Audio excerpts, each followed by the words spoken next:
Meningitis. Now, meningitis is an infection which causes an inflammation of the meninges, which is the membrane which covers the brain and the spinal cord. And it can be caused by viruses or bacteria. Meningitis, though, is very serious. In babies and young children, death could occur in a matter of hours if left untreated. You might have heard of the glass test, in which the red spots do not vanish when you roll a glass over the skin. Now, this is one of the very last signs that someone has meningitis.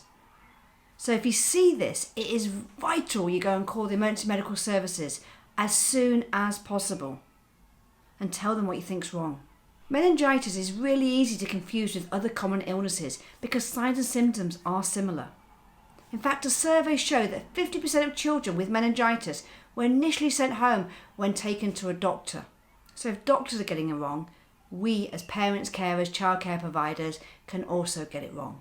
So if you're ever in doubt, just insist that the doctor sees them and you get taken seriously.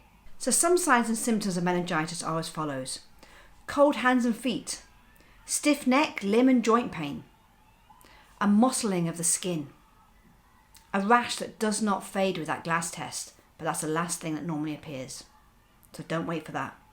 Drowsiness, headaches, not liking actually bright lights, fever and vomiting. Remember, early activation of the emergency medical services is vital, but that also requires a fast diagnosis of the problem. If you suspect meningitis, then get medical help without hesitation, without a delay.